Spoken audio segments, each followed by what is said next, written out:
Le numéro 2 avec Angélique Scotty, et puis 5,90 € pour Inverno and Caviar. Les voilà qui se rapprochent. On va voir rapidement si les choses se présentent bien pour le favori donc de cette compétition, Impact de Colmine. Voilà la voiture qui accélère.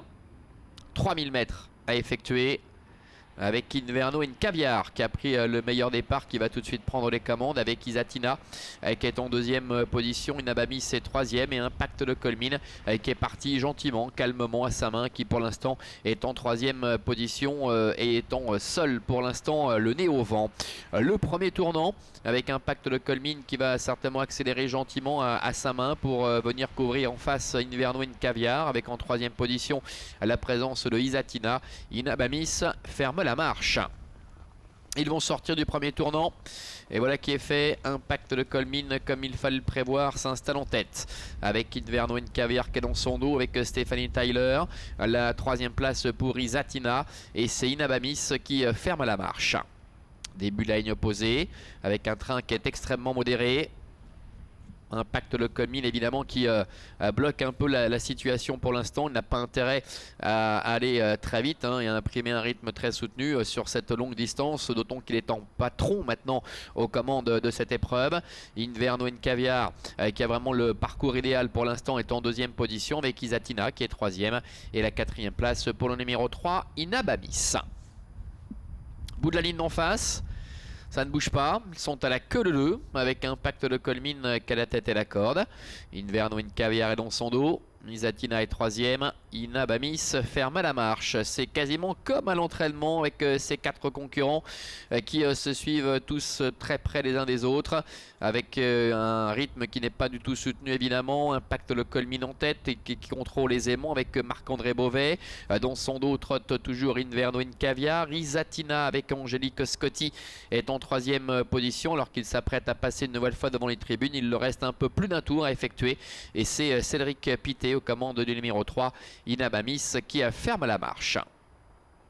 Passage devant les tribunes avec Impact de Colmine, magnifique, tête et corde, qui n'est pas embêté par ses adversaires qui le laissent faire pour l'instant.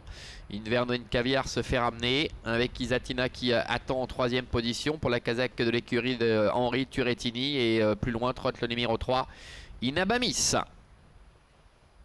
Direction le tournant, bientôt les 1200 derniers mètres. Impact de Colmine qui contrôle depuis le début, Inverno and Caviar est deuxième, avec Isatina qui est troisième, et la quatrième place pour le numéro 3, Inabamis. Début de la ligne d'en face, avec Impact de Colmine qui progressivement va certainement commencer un peu à hausser le ton, avec Inverno and Caviar qui est dans son dos.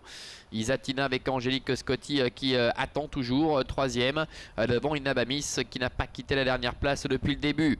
Ils vont bientôt passer le poteau indiquant le dernier kilomètre. Voilà qui est fait, avec le numéro 4, Impact de Colmine, tête et corde. Dans son dos Inverno and Caviar qui a vraiment pu bénéficier d'un parcours idéal jusqu'à maintenant. Isatina est troisième, devant encore Inabamis. À bout de la ligne d'en face, toujours sous la conduite d'Impact de Colmine, Inverno and Caviar est dans son dos. Il va se faire ramener ainsi le plus longtemps possible, devant Isatina qui est troisième, avec Inabamis qui ferme la marche. Impact de Colmine qui a l'avantage pour se diriger vers les 500 derniers mètres, avec Inverno and Caviar qui tente de le coller, avec Impact de Colmine qui durcit le rythme maintenant, qui tente de faire le trou, avec Inverno and Caviar qui est en deuxième position. Isatina est troisième en retrait, qui aura peut-être d'ailleurs un petit peu de mal à aller chercher Inverno and Caviar pour la deuxième place. Inabamis ferme la marche. Impact de Colmine avec Marc-André Beauvais qui a toujours nettement l'avantage, avec Inverno and Caviar qui est en deuxième position. Isatina est troisième en retrait, devant encore Inabamis. Impact de Colmine à 150 mètres du but qui contrôle aisément la situation. On dépend de Inverno and Caviar et de Isatina qui termine bien, mais sans doute un peu tardivement. Impact de Colmine qui s'impose très largement de bout en bout et qui remporte la Coupe des 5 ans. On dépend d'Inverno and Caviar. La troisième place pour Isatina, et la quatrième pour le numéro 3, Inabamis.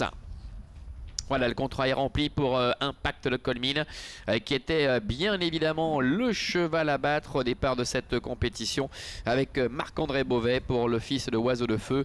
Inverno une Caviar, le numéro 1, termine deuxième. La troisième place pour le numéro 2, Isatina. Et c'est Inabamis, qui n'a jamais fait illusion, qui termine à la quatrième place. 4 As, 2 et 3 donc pour l'arrivée chiffrée de cette épreuve, avec Impact le Colmine qui remporte facilement de bout en bout cette coupe des 5 ans, pardon. C'est son 7e podium en 15 tentatives depuis le début de l'année, et 20 fois dans les 2 premiers ici à Avanches en 22 tentatives. Voilà des statistiques assez hallucinantes concernant donc Impact de Colmine. Isatina termine bien, mais est un petit peu décroché dans le tournant final, ne pouvant véritablement coller au basque de Inverno une Caviar, qui se contente donc d'une belle deuxième place. On le rappelait tout à l'heure, Inverno une Caviar qui a pris une place de choix dans la hiérarchie concernant cette génération des 5 ans. Voilà Jenny pour notre Coupe des 5 ans, notre premier rendez-vous. On se retrouve dans un petit moment pour les 4 ans cette fois, la Coupe des 4 ans sur la distance là encore de 3000 mètres.